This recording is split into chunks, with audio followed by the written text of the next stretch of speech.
ನಮಸ್ಕಾರ ಗೆಳೆಯರೇ, ಡಿಯರ್ ಕನ್ನಡ ಮತ್ತೊಂದು ವಿಡಿಯೋಗೆ ಸ್ವಾಗತ.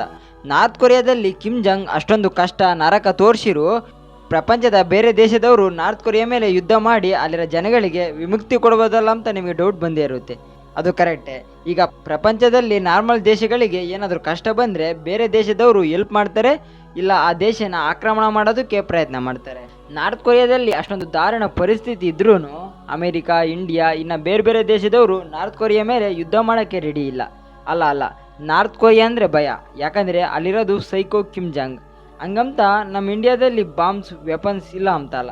ಈಗ ಅಕಸ್ಮಾತ್ ನಾರ್ತ್ ಕೊರಿಯಾ ಮೇಲೆ ಯುದ್ಧ ಮಾಡೋದು ಸ್ಟಾರ್ಟ್ ಮಾಡಿದರೆ ನಮ್ಮ ಅಣ್ತಮ್ಮ Kim Jong direct nuclear bomb ಆಗ್ತಾನೆ. ಒಂದು ಬಾಂಬ್ ದೇಶದ ಮೇಲೆ ಬಿದ್ದರೆ ಆ ದೇಶ ಎಕನಾಮಿ, ಇನ್ಫ್ರಾಸ್ಟ್ರಕ್ಚರ್, ನೇಚರ್ ಎಲ್ಲ ಹಾಳಾಗುತ್ತೆ. ಅದರಿಂದ ಈ ಸೈಕೋ ಜೊತೆ ಯುದ್ಧ ಮಾಡೋದಕ್ಕಿಂತ ದೇಶದ ರಕ್ಷಣೆ ಮೇಲೆ ಇಂಪಾರ್ಟೆಂಟ್ ಕೊಡ್ತಾರೆ.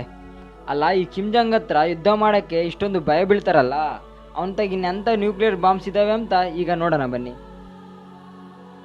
ಪ್ರಪಂಚ ಎಲ್ಲ ಟೆಕ್ನಾಲಜಿ, ಇನ್ನೋವೇಷನ್, ಇನ್ಫ್ರಾಸ್ಟ್ರಕ್ಚರ್ ಬಿಲ್ಡ್ ಮಾಡೋಕ್ಕೆ ನೋಡ್ತಾ ಇದ್ದರೆ ಆ ನಾರ್ತ್ ಕೊರಿಯಾ ಕಿಮ್ ಮಾತ್ರ ನ್ಯೂಕ್ಲಿಯರ್ ಬಾಂಬ್ಸ್, ವೆಪನ್ಸ್, ಮಿಸೈಲ್ಸ್ನ ತಯಾರು ಮಾಡೋದ್ರಲ್ಲಿ ಕಾನ್ಸಂಟ್ರೇಷನ್ ಕೊಡ್ತಾ ಇದ್ದಾರೆ. ಆ್ಯಕ್ಚುಲಿ ಇವರು 1950ನೇ ವರ್ಷದಿಂದನೇ ಬಾಂಬ್ಸ್ನ ತಯಾರು ಮಾಡೋದು ಸ್ಟಾರ್ಟ್ ಮಾಡಿದ್ದಾರೆ. 1965 ಚೈನಾ, ಪಾಕಿಸ್ತಾನ ಹೆಲ್ಪ್ ತಗೊಂಡು ಹೈ ಟೆಕ್ನಾಲಜಿ ಯೂಸ್ ಮಾಡಿ ನ್ಯೂಕ್ಲಿಯರ್ ಬಾಂಬ್ಸ್ನ ತಯಾರು ಮಾಡಿದ್ದಾರೆ. ನಮಗಾಲೇ ಗೊತ್ತೇ ಇರುತ್ತೆ, ಜಪಾನಲ್ಲಿ ನಾಗಸಾಕಿ, ಹಿರೋಶಿಮಾ ಮೇಲೆ ಆಟಮ್ ಬಾಂಬ್ ಬಿದ್ದ ಮೇಲೆ ಎಷ್ಟೋ ವರ್ಷ ಆದಮೇಲೆ ಆ ಜಪಾನ್ ಡೆವಲಪ್ ಆಗಿದೆ. ಅದೇ ಆಟಮ್ ಬಾಂಬ್ ಬದಲು ನ್ಯೂಕ್ಲಿಯರ್ ಬಾಂಬ್ ಬಿದ್ದಿದ್ರೆ ಅಷ್ಟೇ, ಪ್ರಪಂಚ ಮ್ಯಾಪಿಂದ ಜಪಾನ್ ದೇಶ ಇರ್ತಾನೆ ಇರಲಿಲ್ಲ. ಈಗ ಬೇರೆ ದೇಶದಲ್ಲಿ ಒಂದು ಬಾಂಬ್ ಪ್ರಯೋಗಿಸ್ಬೇಕಂದ್ರೆ ಎಷ್ಟೋ ಮೀಟಿಂಗ್, ಪರ್ಮಿಷನ್, 100 ಸಲ ಯೋಚನೆ ಮಾಡಿ ಡಿಸೈಡ್ ತಗೊಂತಾರೆ. ಅದೇ ಈ ಕಿಮ್ ಜಾಂಗ್ ಮಾತ್ರ ಯಾರು ಪರ್ಮಿಷನ್ ಬೇಕಿಲ್ಲ, ಅವನಿಗೆ ಏನು ಅನಿಸುತ್ತೋ ಅದನ್ನೇ ಮಾಡ್ತಾನೆ. ಇನ್ನು ನಾರ್ತ್ ಕೊರಿಯಾ ಮಿಲಿಟ್ರಿ ನೋಡಿದರೆ ಶಾಕ್ ಆಗ್ತೀರಾ.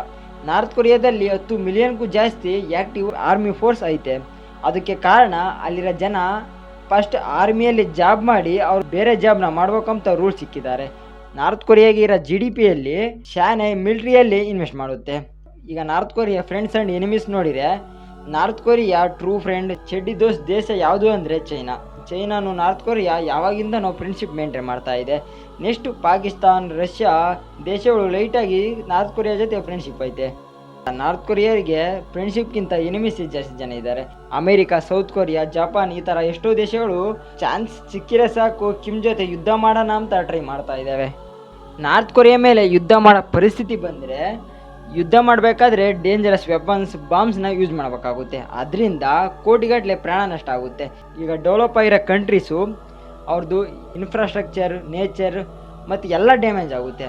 ಅದೇ ನಾರ್ತ್ ಕೊರಿಯಾದಲ್ಲಿ ಬರೀ 4-5 ದೊಡ್ಡ ಬಿಲ್ಡಿಂಗ್ ಇರ್ತವೆ, ಅವು ಹೋದ್ರೂ ಅಷ್ಟೊಂದು ನಷ್ಟ ಏನೂ ಬರಲ್ಲ.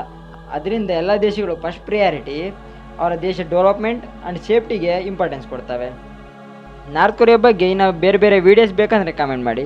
ತುಂಬ ಪ್ರಯತ್ನ ಮಾಡ್ತಾಯಿದ್ದೀನಿ, ಸ್ವಲ್ಪ ಸಪೋರ್ಟ್ ಕೊಡಿ, ಹಂಗೆ ಸಬ್ಸ್ಕ್ರೈಬ್ ಮಾಡಿ.